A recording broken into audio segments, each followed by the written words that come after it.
ಬಳಿಕ ಕ್ರೇಜಿ ಕನಸುಗಾರ ವಿಶೇಷ ಕಾರ್ಯಕ್ರಮಕ್ಕೆ ಸ್ವಾಗತ. ರವಿಚಂದ್ರನ್ ಫಿಲ್ಮ್ ಕರಿಯರ್ನಲ್ಲಿ ಬೆಸ್ಟ್ ಕಾಂಬಿನೇಷನ್ ಅನ್ಸ್ಕೊಂಡಿದ್ದು ನಿರ್ದೇಶಕ ಡಿ ರಾಜೇಂದ್ರ ಬಾಬು ಮತ್ತು ರವಿಚಂದ್ರನ್ ಜೋಡಿ. ಯಾಕಂದ್ರೆ ಇವರಿಬ್ಬರ ಕಾಂಬಿನೇಷನ್ನಲ್ಲಿ 8 ಸಿನಿಮಾಗಳನ್ನು ಮಾಡಿದ್ದು, ಇದರಲ್ಲಿ ಸೂಪರ್ ಹಿಟ್ ಸಿನಿಮಾಗಳ ಸಂಖ್ಯೆಯೇ ಹೆಚ್ಚು. ಅವುಗಳಲ್ಲಿ ಪ್ರಮುಖವಾದದ್ದು ಸ್ವಾಭಿಮಾನ, ಅಸಂಭವ, ರಾಮಾಚಾರಿ, ಅಣ್ಣಯ್ಯ, ಯಾರೇ ನೀನು ಚೆಲುವೆ ಮುಂತಾದವು. ಈ ಸಿನಿಮಾಗಳಲ್ಲಿ ಮಹಾಲಕ್ಷ್ಮಿ ಜೊತೆ ನಟಿಸಿದ್ದಂಥ ಸ್ವಾಭಿಮಾನ ಸಿನಿಮಾ ಹಾಗೆ ಅಂಬಿಕಾ ಅವರ ಜೊತೆ ನಟಿಸಿದಂಥ ಅಸಂಭವ ಸಿನಿಮಾಗಳು ಉತ್ತಮ ಕಥೆಯೊಂದಿಗೆ ರವಿಚಂದ್ರನ್ರಿಗೆ ನಾಯಕನಾಗಲು ಶಕ್ತಿ ತುಂಬಿತ್ತು ಅಂತ ಹೇಳಬಹುದು. ಹಲೋ, ವಾಣಿಯವರಾ? ನಾನು ಜೂಲಿ ಮಾತಾಡ್ತಾ ಇದ್ದೀನಿ. ಅದೇ ಟೆನ್ನಿಸ್ ಕ್ಲಬ್ ನಲ್ಲಿ ಮೀಟ್ ಮಾಡಿದ್ವಲ್ಲ, ಜ್ಞಾಪಕ ಇದೆಯಾ? Yes you are right. ನಿಮ್ಮ ಹಸ್ಬೆಂಡ್ ಇಲ್ಲೇ ಇದ್ದಾರೆ. ಊಟ ಮಾಡ್ಕೊಂಡು ಬರ್ತಾರೆ, ಸ್ವಲ್ಪ ಲೇಟ್ ಆಗಬಹುದು. ಓಕೆ? ಅವರು ಮಧ್ಯಾಹ್ನದಿಂದ ಅಲ್ಲೇ ಇದ್ದಾರಾ? ಹೌದು, ಇಲ್ಲೇ ಇದ್ದಾರೆ. ಬೈ ದಿ ವೇ, ಫ್ರೀ ಆಗಿದ್ರೆ ನೀವು ಬನ್ನಿ. ಐ ಆಮ್ ಸಾರಿ, ನಂಗೆ ಬರಕ್ಕಾಗಲ್ಲ. ತಗೋ ವಿಜಯ್. ನನಗೆ ಅಭ್ಯಾಸವಿಲ್ಲ ಜೂಲಿ.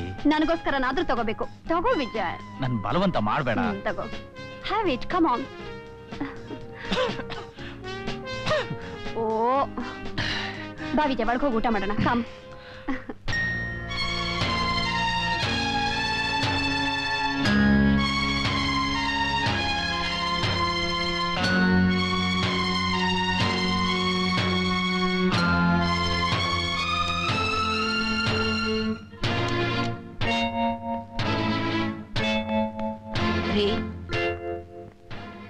ಊಟ ರೆಡಿ ಆಗಿದೆ, ಬನ್ನಿ ಊಟ ಮಾಡೋಣ. ನಾನು ಊಟಕ್ಕೆ ಬರಲ್ಲ ಅಂತ ಫೋನ್ ಬಂದಿರ್ಲಿಲ್ವಾ? ನನಗೊಬ್ಳೆ ಊಟ ಮಾಡಿ ಅಭ್ಯಾಸ ಇಲ್ಲ ರೀ. ನನಗೆ 2 ಸಲ ಊಟ ಮಾಡೋ ಅಭ್ಯಾಸವಿಲ್ಲ. ಬೇಜಾರಾಗಿತ್ತು, ನನ್ನ ಫ್ರೆಂಡ್ ಮನೇಲೆ ಊಟ ಮಾಡಿದೆ. Just for a change. ಆಹಾ, ಬೇಜಾರಾಯ್ತು ಅಂತ ನಾಳೆ ಬೇರೆ ಹೆಂಡತಿನೂ ನೋಡ್ಕೋಬಹುದು. Just for a change. Vani, ಬರ್ತಾ ಬರ್ತಾ ನಿನ್ ಮಾತು ಬಹಳ ಜಾಸ್ತಿ ಆಯ್ತು. ನಾನಂದ್ರೆ ನಿನ್ ಕೇರೇ ಇಲ್ಲ ರೀ. ನನ್ ಮಾತು ಜಾಸ್ತಿ ಆಗಿಲ್ಲ ರೀ, ನಿಮ್ ನಡವಳಿಕೆನೇ ಚೇಂಜ್ ಆಗಿರೋದು. ನನ್ನ ಬಹಳ ನೆಗ್ಲೆಕ್ಟ್ ಮಾಡ್ತಾ ಇದ್ದೀರಾ ನೀವು.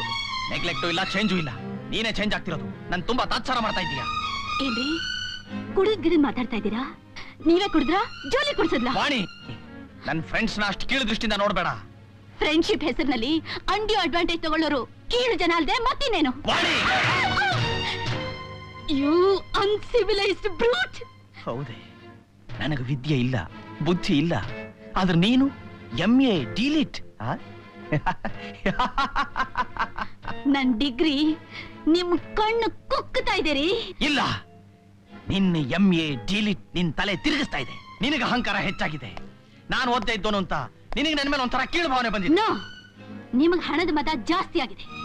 ನಾನು ಅನಾಥನಾಗಿದ್ದವಳು ಅಂತ ಕೀಳು ಭಾವನೆ ಬಂದಿದೆ ನಿಮ್ಗೆ. ನನಗಿಂತ ನಿಮ್ಗೆ ಹಣದ ಮೇಲೆ ಪ್ರೀತಿ ಜಾಸ್ತಿ ಆಗಿದೆ. ಯಾವಾಗ ನೋಡಿ ನೀವಾಯ್ತು, ನಿಮ್ ಫ್ರೆಂಡ್ಸ್ ಆಯ್ತು, ನಿಮ್ ಕ್ಲಬ್ ಆಯ್ತು, ಮನೆ ವಿಷಯವಾಗ್ಲಿ, ವ್ಯವಹಾರದ ವಿಷಯವಾಗ್ಲಿ, ಅಷ್ಟೇ ಯಾಕೆ ನನ್ನ ವಿಷಯವೇ ಆಗ್ಲಿ ಯಾವ್ದು ನಿಮಗ್ ಬೇಕಾಗಿಲ್ಲ. ಯಾಕೆಂದ್ರೆ ನಾನ್ ದುಡಿತಿದ್ದೀನಿ ನೋಡಿ. ಅದೇ ಅದೇ ನಿನ್ನಲ್ಲಿರೋ ಕೊಬ್ಬು. ನಾನು ಓದಿದ್ದೀನಿ, ದುಡಿತಾ ಇದ್ದೀನಿ. ಇವ್ರಿಗೇನ್ ಗೊತ್ತು? ವಿದ್ಯೆ ಇಲ್ಲ, ಬುದ್ಧಿ ಇಲ್ಲ. ನಾನು ಇಲ್ದಿದ್ರೆ ಇವ್ರ ಗತಿ ಏನಪ್ಪಾ ಅನ್ನೋ ಅಹಂಕಾರದ ಹುಳು ನಿನ್ ತಲೆ ಒಳಗೆ ಹೊಕ್ಕಿದೆ. ನಾನಿಷ್ಟು ದುಡಿದ್ರು ನೀವು ನನ್ನ ಸ್ವಲ್ಪನೂ ಅರ್ಥ ಮಾಡ್ಕೊತಾ ಇಲ್ಲ. ನಿಮ್ಮನ್ನ ಹೇಗೆ ಅರ್ಥ ಮಾಡ್ಕೊಳ್ಳೋದು ಅಂತ ನನಗ್ ಅರ್ಥ ಆಗ್ತಾ ಇಲ್ಲ. ನಿಮ್ ಜೊತೆ ಸಂಸಾರ ಮಾಡೋದು ನನಗ್ ಕಷ್ಟ ಆಗ್ತಿದೆ ರೀ, ನನಗ್ ಕಷ್ಟ ಆಗ್ತಿದೆ.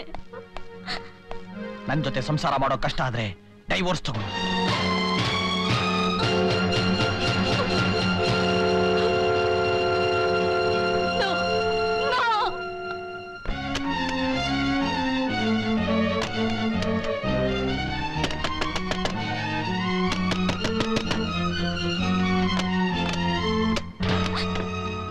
ನನಗೂ ನಿನ್ ಜೊತೆ ಸಂಸಾರ ಮಾಡೋಕ್ ಬಹಳ ಕಷ್ಟವಾಗ್ತಾ ಇದೆ. ಡೈವೋರ್ಸ್ ಮಾಡ್ಕೊಳ್ಳೋದು ನಮ್ಮಿಬ್ರಿಗೂ ಉತ್ತಮ. ಎಷ್ಟು ಸುಲಭವಾಗಿ ಹೇಳ್ಬಿಟ್ರಿ ಡೈವರ್ಸ್ ಮಾಡ್ಕೊಳ್ಳೋಣ ಅಂತ. ನನ್ ಡೈವರ್ಸ್ ಮಾಡಕ ಪ್ರೀತಿ ಮದುವೆ ಮಾಡ್ಕೊಂಡ್ರಿ. ಹೇಳ್ರಿ, ಎಲ್ಲ ಹೋಯ್ತು ನಿಮ್ ಪ್ರೀತಿ? ಹೇಳ್ರಿ. ನನ್ ಪ್ರೀತಿ ಎಲ್ಲೂ ಹೋಗಿಲ್ಲ. ನಿನ್ ಪ್ರೀತಿ ನನ್ನಿಂದ ದೂರವಾಗಿ ನಿನ್ ಬುಕ್ಸ್ ಕಡೆ, ಫ್ರೆಂಡ್ಸ್ ಕಡೆ, ಓದ್ ಕಡೆ ಹೊಟ್ಟೋಯ್ತು. ನನ್ ಬಗ್ಗೆ ನಿನಗೆ ಸ್ವಲ್ಪನೂ ಪ್ರೀತಿ ಈಗಿಲ್ಲ. ನಾನು ಓದ್ದೋಳು ಅನ್ನೋ ಅಹಂಕಾರ ಬಹಳ ಹೆಚ್ಚಾಯ್ತು. ನನಗಿಂತ ನಿನ್ ವಿದ್ಯೆನೇ ನಿನಗೆ ಜಾಸ್ತಿ ಆಯ್ತು. ನೀನೊಬ್ಬ ಹೆಂಗ್ಸು ಅನ್ನೋದನ್ನೇ ಮರ್ತು ಬಿಟ್ಟೆ. ನಾನೇನು ಮರ್ತಿಲ್ಲ. ಹೆಂಗ್ಸಾದ್ರೆ ಏನಂತೆ? ನನಗೂ ಆಸೆ ಆಕಾಂಕ್ಷೆಗಳು ಇರ್ಕೊಡ್ತಾ? ಇರಬೇಕಾದ್ದೆ, ಆದ್ರೆ ಮಿತಿಮೀರ್ ಹೋಯ್ತು. ಏನ್ ಮಿತಿಮೀರ್ ಹೋಗಿದ್ದೆ? ಹೇಳೋಕ್ ಹೋದ್ರೆ ಒಂದೇ ಎರಡೇ. ಅದಕ್ಕೆ ಕಾರಣ ನೀವೇ ರೀ, ನೀವೇ. ನಿಮ್ ಜವಾಬ್ದಾರಿನ ನನ್ ತಲೆ ಮೇಲೆ ಹಾಕಿದ್ರಿ. ನಿಮಗ್ ಬೇಕಾದಾಗ ಮಾತ್ರ ನನ್ನನ್ನೊಂದು ಭೋಗದ ವಸ್ತುವಾಗಿ ಮಾಡ್ಕೊಳ್ರಿ. ಈಗ ಇನ್ಯಾವಳದ ಸಹವಾಸ ಮಾಡಿ ನಾನು ಬೇಡವಾದೆ ಅಲ್ಲ. ಮುಚ್ಚು ಬಾಯ್, ಹೊಟ್ಟೋಗಿಲ್ಲಿಂದ.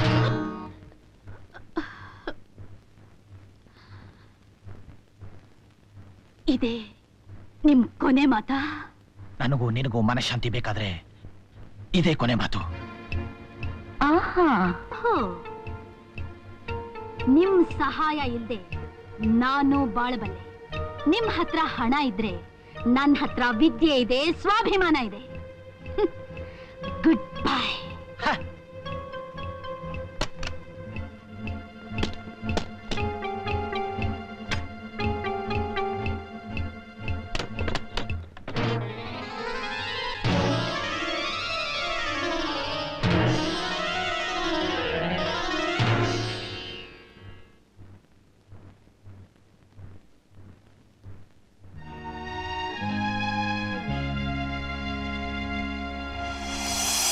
ಮಹಿಳೆ ಮತ್ತು ಸಮಾಜ.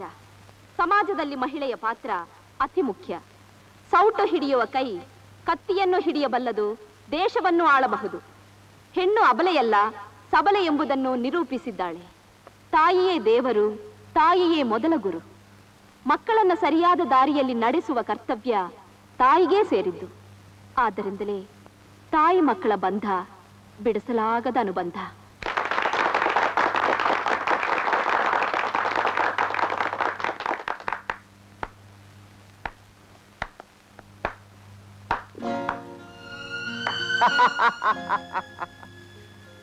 ತಾಯಿಯೇ ದೇವರು, ತಾಯಿಯೇ ಮೊದಲ ಗುರು.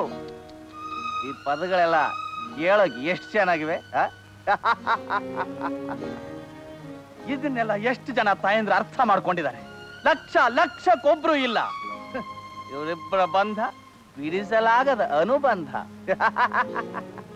ಇದು ಎಷ್ಟು ಮಕ್ಕಳಿಗೆ ದೊರೆತಿದೆ, ಎಷ್ಟು ಜನ ತಾಯಂದ್ರು ಕೊಟ್ಟಿದ್ದಾರೆ. ಇದೆಲ್ಲ ಬರೀ ಕನಸು, ಕಟ್ಟು ಕಥೆ. ಸಮಾಜದ, ರಾಜ್ಯದ, ರಾಷ್ಟ್ರದ ಅಧೋಗತಿಗೆ ಹೆಣ್ಣೆ ಕಾರಣ. ಹೆಣ್ಣೆ ಸೃಷ್ಟಿಗೂ ಕಾರಣ, ಹೆಣ್ಣೆ ವಿನಾಶಕ್ಕೂ ಕಾರಣ. ತಮ್ಮ ಕರ್ತವ್ಯಗಳನ್ನು ಮರೆತು ಭಾಷಣಗಳನ್ನು ಮಾಡ್ತಾ, ಭಾಷಣಗಳನ್ನು ಕೇಳ್ತಾ ತಾನು ಹೆತ್ತ ಮಕ್ಕಳನ್ನೇ ನಿರ್ಲಕ್ಷಿಸಿದ್ದಾಳೆ. ಕೆಲವು ಹೆಂಗಸರು ತಮ್ಮ ಕ್ಷಣಿಕ ಕಾಮ ತೃಪ್ತಿಗೋಸ್ಕರ ಮಕ್ಕಳನ್ನ ಹೆತ್ತು ಯಾವುದೋ ಕಸೆ ತೊಟ್ಟಿಲು, ತಿಪ್ಪೆಲೋ ಇಲ್ಲ ಸ್ಮಶಾನದಲ್ಲೋ ಬಿಸಾಡಿ ಅವರು ಮಾತ್ರ ಸುಖದ ಸುಪ್ಪತ್ತಿಗೆ ಮೇಲೆ ಮೆರೀತಾರೆ. ಅಂಥ ಹೆಂಗಸರಿಂದಾನೇ ಅನಾಥರು, ಅನಾಥಾಶ್ರಮಗಳು ಹುಟ್ಟುಕೊಂಡಿರೋದು. ನನ್ನ ಹೆತ್ತೋಳು ನನ್ನ ತೊಟ್ಟಿಲಿಗೆ ಹಾಕಿದೆ, ಸ್ಮಶಾನದ ಗುಂಡಿಗೆ ಹಾಕಿದ್ರು. ಅವಳ ಮುಖ ಕೂಡ ನನಗೆ ಗೊತ್ತಿಲ್ಲ. ಕಲ್ಲಾಗ ಬೆಳೆದೆ. ಅವಳು ನನ್ನ ಯಾಕೆ ಹೆರಬೇಕಿತ್ತು? ಗರ್ಭದಲ್ಲೇ ಕೊಂದಿದ್ರೆ ಎಷ್ಟೋ ಚೆನ್ನಾಗಿರ್ತಿತ್ತು. ಯಾರಾದ್ರೂ ತಾಯಂದ್ರು ತಮ್ಮ ಮಕ್ಕಳಿಗೆ ಪ್ರೀತಿ ತೋರಿಸೋದನ್ನ ನೋಡಿದಾಗ ನನ್ನ ಕರುಳು ಕಿತ್ತು ಬರುತ್ತೆ. ಪ್ರೀತಿಯಿಂದ ಅಲ್ಲ, ದ್ವೇಷದಿಂದ. ಅಂಥ ಭಾಗ್ಯ ನನಗೆ ಸಿಗಲಿಲ್ವಲ್ಲ ಅಂತ. ಆ ನನ್ನ ತಾಯಿ ಸಿಕ್ಕಿದ್ರೆ ಒಂದೇ ಒಂದು ಮಾತು ಕೇಳಬೇಕು. ನನ್ನ ಯಾಕೆ ಹೆತ್ತೆ ಅಂತ, ನನ್ನ ಯಾಕೆ ಅನಾಥನ ಮಾಡಿದೆ ಅಂತ ಹೇಳಿ. ನಿಮ್ಮಲ್ಲಿ ಯಾರಾದ್ರೂ ನನ್ನ ತಾಯಿ ಆಗಿದ್ದೀರಾ? ಹೇಳಿ ಹೇಳಿ ಹೇಳಿ. ಇಡೀ ಹೆಣ್ಣು ಕುಲುವೆ ಇಲ್ಲಿ ಸೇರಿದೆಯಲ್ಲ, ನನ್ನ ಪ್ರಶ್ನೆಗೆ ಉತ್ತರ ಕೊಡಿ.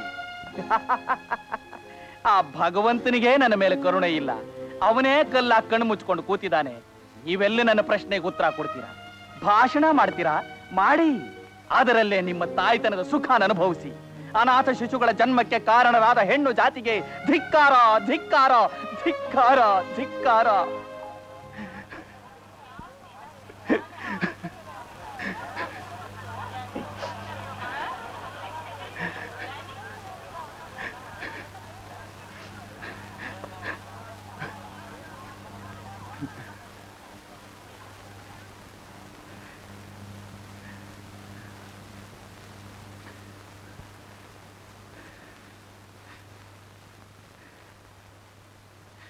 ಮಗು,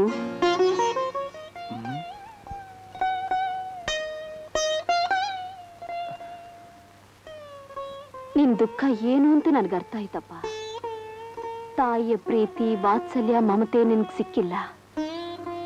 ಆ ನೋವು ನಿನ್ನ ದಹಿಸ್ತಾ ಇದೆ. ಮಗು, ಯಾವ ತಾಯಿನೂ ಕಟುಗಳಲ್ಲ. ತನ್ನ ಕರುಳಿನ ಕುಡಿನ ತಾನೇ ಕಸತ್ತೊಟ್ಟಿಗೆ ಬಿಸಾಡಕ್ಕೆ ಪರಿಸ್ಥಿತಿಗಳು ಕಾರಣ ಆಗಿರುತ್ತೆ. ಆಕೇನು ನಿನ್ನಷ್ಟೇ ನೊಂದಿರ್ತಾಳೆ.